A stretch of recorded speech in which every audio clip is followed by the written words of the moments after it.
오늘 말씀은 출애굽기 20장 12절입니다. 출애굽기 20장 12절.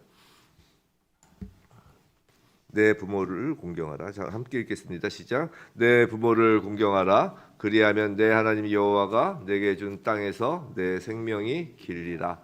출애굽기 20장 12절. 오늘은 십계명 다섯 번째 시간, 질서의 하나님이라는 제목으로 출애굽기 20장 12절 다섯 번째 계명을 보도록 하겠습니다. 질서의 하나님. 자, 내 부모를 공경하라이죠. 대부분 신학자들, 저희들 대부분 알고 있는 이야기입니다. 그건 뭐냐면 10계명 중에 제 1계명부터 4계명은 하나님과 사람 사이의 계명, 그죠? 수직적 관계. 5계명부터 10계명까지가 이제 사람들 사이에 지켜야 할 계명, 수평적 관계라고 합니다. 근데 제가 가끔 좀 엉뚱한 생각을 좀 많이 해요. 그래서 5대5였으면 좋았을 텐데 왜 4대6일까? 보통 옛날 영화 보면 그 성화 보면 그런 거 있잖아요. 모세가 탁 시내에서 내려오면서 이렇게 두 돌판을 딱 들고서 내려올 때 5개 적히면 좋았을 텐데 이 4개, 6개 적혔을까 봐 그런 생각도 하고,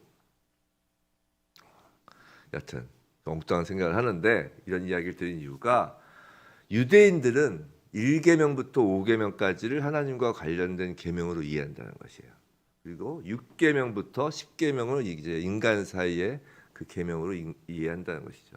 왜냐하면 그 본문을 보시면 5계명까지가 여호와라는 단어가 나와요. 6계명부터는 여호와라는 단어가 나오지 않죠.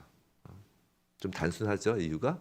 근데 꼭 그런 이유가 아니라 분명한 것은 이 5계명은 분명히 사람 사이의 관계에 대한 계명인 것은 맞지만 하나님에 관한 계명과도 연관이 있다라는 것이에요. 유대인 사람들이 그렇게 단순하게 생각한 것이 아니라는 것이죠. 이 토라를 연구하는 사람들이 얼마나 연구를 하겠습니까? 분명히 이건 하나님에 관한 계명과 연관이 있다는 것이에요.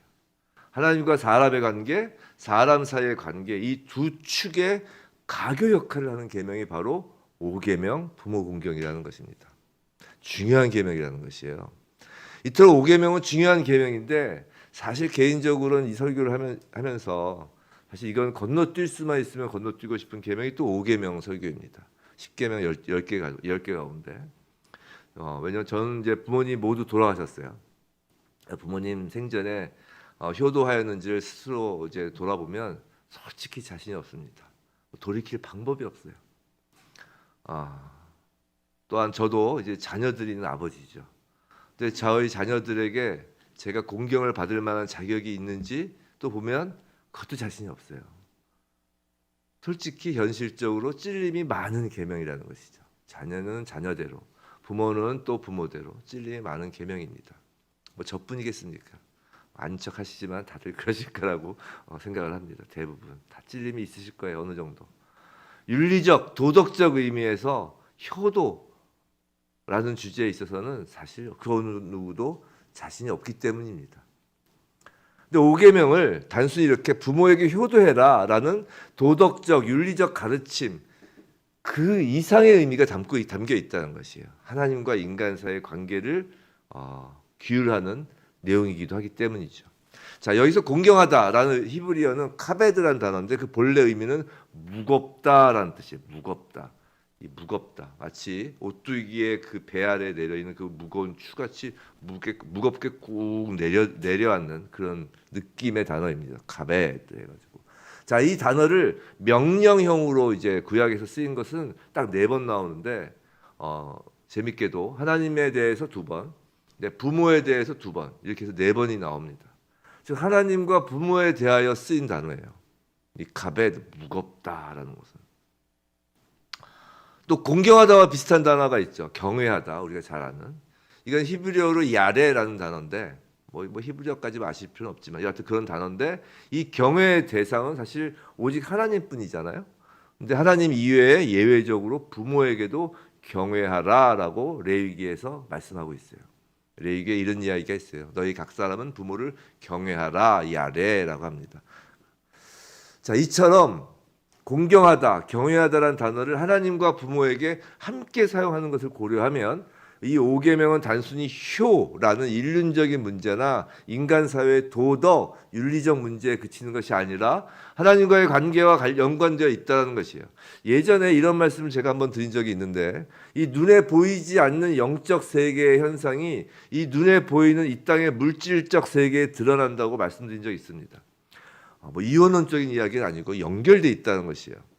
즉 눈에 보이지 않는 하나님을 경외하는지, 자 하나님을 공경하는지 경외하는지를 어떻게 알아요? 눈에 보이냔 말이에요. 뭐 예배를 잘 드리면 공경하고 경외하는 거예요? 그건 아닌 거 아시잖아요. 뭐 주일 예배 열심히 잘 드리면 그게 경외하는 건가요? 그건 아니잖아요. 영적인 거잖아요, 영적인 거. 그런데 이 영적인 하나님을 공경하는 것을 현실적으로 이 물질 세계에서 드러나는 것은 그 모습이 부모 공경으로 드러난다는 것이에요. 즉 하나님을 공경한다면 그 하나님을 공경하는 모습은 부모 공경으로 나타나고, 부모를 공경하지 않는 것은 하나님을 공경하지 않는 것일 수 있다라는 것이죠. 자, 생각해 보세요. 이제 하나님께서 인간 사회에서 지켜져야 할 매우 기본적이고도 핵심적인 계명을 5계명부터 10계명까지 주시는데, 그 첫 시작이 우리가 창조 역사에서 알잖아요. 최초의 인간 공동체가 뭐예요? 부부잖아요. 그런데 부부임에도 불구하고 첫 계명이 부부 사랑이 아니라 부모와 자녀 사이를 제일 먼저 언급하고 계시다고요.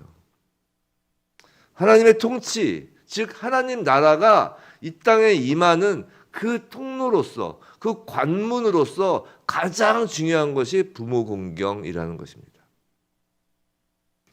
성도 여러분, 우리가 지금까지 1계명부터 4계명까지는 우리가 계명, 명령이라는 단어가 주는 어떤 무언가 저희를 올가면은 그럼 좀 선입견에서 벗어나고자 했어요. 그래서 1계명부터 4계명까지 기억나시나요? 첫 번째가 뭐였죠? 제목만 읊어보면 하나님의 드러내심, 두 번째가 사랑의 하나님, 세 번째가 함께 하시는 하나님, 그다음에 네 번째가 어저께 복 주시는 하나님이었어요. 그래서 이제 좀 뭐 저희를 올가매는 그런 부담감에서 좀 벗어나고, 무엇보다 그 계명이 담고 있는 본래적 의미, 하나님의 사랑을 저희가 받았습니다. 하지만 이제부터는 조금 양상이 달라요. 명령으로서의 특징이 여실히 나타난다는 것이죠. 자, 그건 이제부터 사람 사이의 관계, 즉 이 땅에서의 질서, 규율에 관한 본격적인 말씀이기 때문이에요. 이 땅에서의 질서, 법이란 당연히 해라, 하지 마라 라는 것이죠. 그렇게 우리를 올가매는 것이죠. 즉 하나님 나라의 질서, 법을 이 땅의 질서로 삼으셔야 하기 때문에 명령이 될 수밖에 없다는 것이에요. 명령의 형식이 강할 수밖에 없다는 것이죠. 그리고 하나님 나라의 질서가 이 땅에서 부모 공경으로 시작된다는 것이에요. 성도 여러분, 우리 하나님은요 질서의 하나님이십니다. 무질서와 혼돈 상태는 하나님의 신성과 반대되는 개념이에요. 창세기 1장 2절에서 잘 아시는 바와 같이 하나님께서 천지를 창조하시기 전에 땅은 혼돈하였다고 하죠. 그리고 하나님의 창조는 나누는 것으로 시작돼요. 자, 빛과 어둠을 나누시죠. 궁창 아래의 물과 궁창 위의 물로 나누시죠. 땅과 바다를 나누시죠. 결국 맨 마지막으로 남자와 여자를 나누어 창조하십니다. 하나님은 나누시며 질서를 세우시는 하나님이세요. 자연계의 모든 법칙을 보세요. 물건은 위에서 아래로 떨어집니다. 봄이 오면 꽃이 피고요. 지구는 일정하게 태양 주위를 돕니다. 모든 우주가 일정한 법칙에 따라 운행되죠. 질서예요.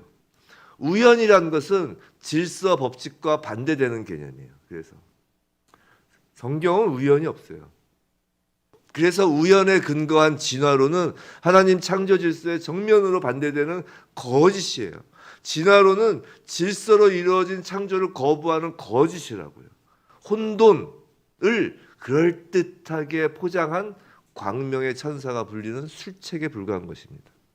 오늘 창조론, 진화론을 이야기하고자 하는 것도 아니고요. 그렇다면 하나님이 세우신 질서 가운데 가장 우선되는 질서가 무엇일까요? 그건 당연히 하나님은 창조주이시고 사람은 피조물이라는 질서예요. 이게 모든 질서의 기본입니다. 이것이 하나님 나라 법 중에 가장 근본이 되는 법이라는 것이에요. 나는 창조주, 너희 모두는 피조물. 그리고 그 질서 중에 질서, 법 중에 법이 인간 사회에 투영되는 것이 바로 내 부모를 공경하라 라는 것이에요. 부모를 공경하는 건 이 땅에서 하나님 나라 질서로 살아가는, 들어가는 첫 관문이며 하나님의 통치로 이 땅에서 살아가는, 다른 말로 하나님 나라를 이 땅에서 누리는 성도의 첫 모습이라는 것이에요. 근데 방금 5계명은, 이 부모 공경 5계명은 하나님의 관계, 인간 관계의 연결점이라고 했죠. 또 하나님 나라의 법이 이 땅에 투영되는 시작, 관문이라고도 했어요. 그렇다면 6계명 이하의, 그 살인하지 말라라고 되는 그 6계명 이하의 계명 역시 당연히 하나님 나라의 질서, 법으로서 이 땅에 투영되어 나타나야지는 것이에요. 그죠? 이해가 되셨죠? 꼭 부모 공경만 그 하나님과 인간의 관계, 창조주와 피조물의 관계, 피조의 그 질서의 관계를 나타내는 계명인 것뿐만이 아니라 나머지 모든 계명도, 6계명 이후의 계명도 하나님 나라의 질서가 투영되어 나타나는 것이에요. 가만히 보세요. 그 계명들을 정말 놀라울 정도로 이 세상의 법에 하나님의 계명이 드러나 있음을 알 수 있어요. 예를 들어 볼까요? 똑같은 상해 폭행이더라도 존속 폭행, 종속 상해의 경우에는 형이 가중됩니다. 그건 제가 잘 알아요. 존속은 가중돼요. 우리나라 형법이 그래요. 5계명이 스며 있는 거예요. 부모를 공경하는 5계명이 법에 스며 있는 거예요. 6계명 살인하지 말라, 8계명 도둑질하지 말라, 9계명 거짓 증거에 대해서는 뭐 더 설명드릴 필요 없죠. 뭐 살인죄, 뭐 절도죄, 뭐 위증죄, 뭐 다 있어요. 그러니까 아시니까. 이 10계명은 이제 다음 주 토요일 마지막 시간에 이제 설교를 드릴 건데, 이건 조금 달라요. 조금 전체 9개 계명 중에 10계명만은 조금 결이 다른 계명이에요. 그래서 이건 좀 생략하고, 자 7계명 간음하지 말라. 이건 좀 할 말이 있죠. 우리가 종종 우리나라 형법은 간통죄 규정이 있었어요. 성경에서 간음이라는 기본적인 개념은 배우자가 있는 사람과 서로 성관계를 하는 거예요. 배우자가 있는 사람이 배우자 있는 사람과 결국 가정을 깨는 걸 이야기하는 것이죠. 우리나라 형법은 간통죄 규정이 있었어요. 아직도 좀 연세 드신 분들은 아직도 있는 줄 아시더라고요. 간통죄는 하나님 나라 법이 스며들어 있는 거예요. 근데 폐지되었습니다. 뭐 성적 자유 결정권, 그런 정말 그런 이유로 했어요. 그리고 얼마나 많은 가정이, 간통죄가 폐지되고 얼마나 많은 가정이 예수 믿는 가정이라고 하면서도 불륜으로 붕괴되고 있는지 몰라요. 엄청난 영향을 미치고 있어요. 하나님 나라의 법, 질서가 투영되던 이 땅의 법이 없어지면 세상은 다시 혼돈으로 빠져드는 것이에요. 자, 반대로 하나님 나라의 질서가 이 땅의 질서로 세워질수록 이 땅은 축복을 받죠. 그 복이 무엇이냐? 바로 오늘 5계명 후반부 본문 12절, 내 하나님 여호와가 내게 준 땅에서 내 생명이 길리라 라는 것이 복이에요. 그죠? 자, 이런 겁니다. 내 부모를 공경하라 라는 계명은 부모 공경에 대한 말씀이면서도 하나님 나라의 질서, 법이 이 땅에 투영되는 모든 질서의 시작이면서도 대표가 되는 계명이라고 했어요. 그 대표 선수에게 주어지는 복은 역시 나머지 모든 하나님 나라의 법을 지키는 것에 대한 복이기도 하다는 것이에요. 그래서 6계명 이하의 계명을 지켰을 때 얻게 될 복이 6계명 이하에서는 별로 다 언급되어 있지 않은 것이에요. 그냥 다 그 생명에 대한 복이 모든 계명을 지켰을 때 주신 하나님의 복이라는 것이죠. 하나님의 법을 지킴으로 얻는 복의 핵심은 생명이에요. 생명. 성도 여러분, 이 땅에서 하나님 나라의 질서가 이루어질수록 생명은 더욱 풍성해지는 것이에요. 이 땅에 하나님 나라의 법, 질서가 무너지면 무너질수록 생명은 점점 죽어가는 것이에요. 심플해요. 하나님의 관심은 생명에 있습니다. 단순히 이 말씀이, 이 5계명의 이 복이 효자는 장수하고 불효자는 단명한다는 말씀이 아닌 건 아실 거예요. 현실에서 얼마든지 그 반대의 경우도 있을 수 있음을 우리는 잘 알고 있죠. 즉 육신의 생명으로서의 장수한다라는 단순한 말씀이 아니라는 것이에요. 지금 이 5계명은 단순히 부모에게 효도하라라는 단순한 말씀이 아닌 것처럼 부모에게 효도하면 장수한다, 오래 산다, 이 땅에서 오래 산다는 그런 단순한 말씀이 아니라는 것이에요. 전체 질서, 이 땅에서 이루어지는 하나님 나라의 전체 질서의 메커니즘을 지금 설명하고 있는 거라고요. 자, 우리의 생명의 전제가 있어요. 우선 생명의 전제가 있어요. 생명의 전제. 자, 다시 5계명을 보시면 어디서가 중요해요. 어디서? 12절을 다시 보시면 어디에서라고 그랬어요? 내 하나님 여호와가 내게 주신 땅에서. 이게 중요해요. 여호와가 주어요, 일단. 자, 통치권, 주권이 여호와에게 있는 땅입니다. 또 내 하나님, 내게라고 하면서 너를 반복해요. 하나님의 백성을 강조하는 거예요. 자, 요약하면 주권은 하나님, 국민은 하나님과 관계가 맺어진 백성, 영토는 하나님이 정하신 바로 그 땅이에요. 주권, 국민, 영토. 우리 어렸을 때 학교에서 다 배웠죠? 국가의 3요소, 주권, 영토, 국민, 영토. 자, 주권은 하나님, 국민은 하나님 백성, 영토는 하나님께서 정하신 바로 그 땅. 구약의 이스라엘 백성으로 보면 약속의 가나안 땅이 영토고, 우리로 치면 가나안으로 예표된 새하늘과 새 땅이 그 영토잖아요. 요약하면, 이 모든 것을 요약하면 하나님 나라예요. 하나님 나라에서 생명이 길어지는 거예요. 아무 데서나 생명이 길어지는 것이 아니에요. 아무 데서나 생명이 길어지면 그건 저주예요. 하나님 나라에서 생명이 길어지는 것이 복이에요. 하나님은 분명하게 약속하시는 거예요. 너희 하나님의 백성이 하나님 나라의 법이 투영된 삶을 살면, 쉽게 말해 하나님의 율법을 지키면 그것이 하나님 나라라는 것이에요. 그리고 반드시 그 생명이 길어진다는 것이에요. 성도 여러분, 하나님 나라의 법이 이 땅 세상 나라의 법에 투영되는 것은 매우 중요합니다. 그래야 이 땅에 하나님 나라가 부분적으로라도 임하고, 지금 완전하게 임하지는 않죠. 부분적으로 임하고, 그 부분적으로 임하는 그 사이에서 생명이 피어나는 것이에요. 자, 근데 생명이 길어진다. 그래서 길어지다의 원어적 의미는 연장시키다. 자, 연장시키다와 길어지다 좀 뉘앙스가 다르죠. 길어진다 그냥 처음부터 길어지는 것처럼 느껴지지만, 연장시키다, 우리의 축구 연장전처럼 계속 연장이 되는 거예요. 단순히 오래 사는 정도가 아니라 생명이 이 땅의 하나님 나라에서 완전한 하나님 나라까지 생명이 연장되는 거예요. 생명이 이 땅에서 끝나는 것이 아니라는 것이에요. 끝이 아니라 연장된다는 거예요. 율법을 지키면 말이죠. 하지만 사람은 그 누구도 아시다시피 하나님 나라의 율법을 온전시키지 못하죠. 이 땅의 법도 온전히 하나님 나라의 질서를 반영하지 못하는 것과 매한가지예요. 죄가 들어왔기 때문이죠. 근데 모든 율법을 100% 순종으로 지키신 분, 바로 예수 그리스도가 있습니다. 예수 그리스도께서 십자가 순종으로 율법을 완성하셨잖아요. 우리는 예수를 믿음으로 예수 그리스도의 그 순종이 바로 우리에게 전가 이전된 것이잖아요. 영적으로 말이죠. 우리가 예수를 믿는 자라는 사실은 단순히 눈에 보이지 않는 영적이며 관념적인 것만은 아니에요. 그렇다고 해서 이 땅의 삶에서 눈에 보이는 현상으로 드러나게 되어 있다고요. 이게 아까 제가 말씀드린 그 메커니즘이에요.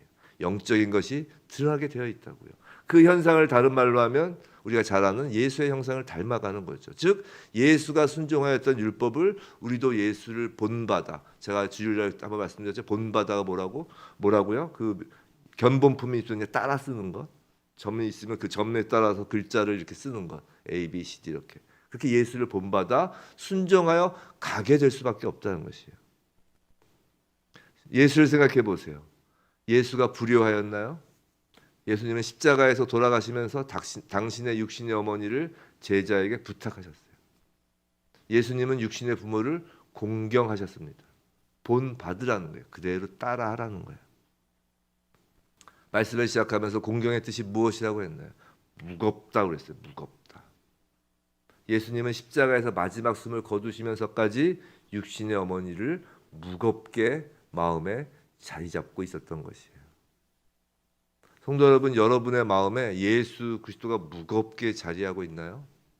아까 말씀드렸죠? 오뚜기의 맨 밑에 무거운 것을 이렇게 두어서 오뚜기는 언제나 제자리로 돌아오는 거예요. 예수 그리스도가 우리 마음에 무겁게 중심을 잡고 있느냐 말이에요. 만약에 그렇다면 우리의 영혼은 언제나 곧장 제자리로 돌아옵니다. 그리고 예수를 무겁게 여기는 사람은 예수를 닮아가면서 부모를 공경하게 빚어져요. 즉 무겁게 부모를 우리 마음속에 두고 살아갑니다. 부모를 무겁게 우리 마음속에 두고 살아가는 거예요.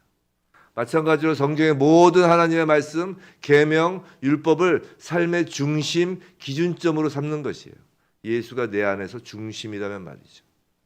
그렇게 우리는 이 땅에서도 하늘과 연결되는 것이에요. 그렇게 생명이 영혼까지 보장되어 있다는 것이에요. 말씀 하나만 보면 디모데후서입니다. 디모데후서 3장 1절 2절 이런 말씀이 있어요. 너는 이것을 알라, 말세에 고통하는 때가 이르러. 2절 사람들이 자기를 사랑하며 돈을 사랑하며 자랑하며 교만하며 비방하며 부모를 거역하며 감사하지 아니하며 거룩하지 아니하며.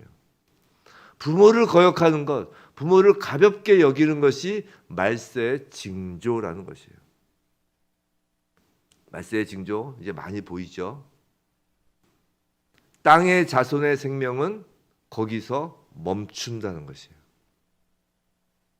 하지만 하늘에 속한 자손은 예수 그리스도 안에서 부모를 공경함을 시작으로 한 모든 하나님의 질서에 속한 자로서 그들의 생명은 새하늘과 새 땅까지 이어지는 것이에요.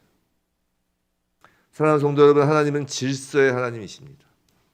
교회는요, 성도는요, 그 하나님의 질서, 법의 통치를 받고 그 질서에 맞추어 사는 사람들이에요. 교회는 하나님의 질서가 이루어지는 것이에요. 하나님의 법을 받아들이는 것이에요. 하나님께서 그 질서를 우리에게 요구하시는 것은 우리를 괴롭히려는 것이 아니에요. 단순히 올가매려는 것이 아닙니다. 우리가 1계명부터 4계명까지 하나님에 대하여 배웠죠. 다시 한번 볼까요? 첫 번째, 하나님의 드러나심, 성부, 성자, 성령 하나님이 드러났어요. 두 번째, 사랑의 하나님. 세 번째, 함께 하시는 하나님. 네 번째, 복의 하나님. 이 하나님의 사랑, 복, 그것을 하나님은 세상에 흩뜨려 버리시지 않으세요. 무질서하게 마구 주시는 분이 아니세요. 질서의 하나님이세요. 하나님은 그릇에 담아서 소중하게 우리에게 주세요. 그 그릇이 바로 질서예요. 법이에요. 앞으로 보게 될 이 땅에서 인간 사이의 계명이에요. 그 그릇 안에는 생명이 담겨 있어요. 생명이 담긴 선물을 우리에게 질서라는 그릇에 담아 주시는 것입니다. 예수 그리스도를 무겁게 받아들이는 성도로서 부디 육신의 부모를 경홀히 여기지 아니하고 무겁고 귀하게 여김으로 그것부터 시작되는 하나님 나라의 질서에 온전히 편입돼요. 정말 새하늘과 새 땅까지 생명이 이어지는 우리 모두 그리고 교회이길 주님의 이름으로 축원합니다.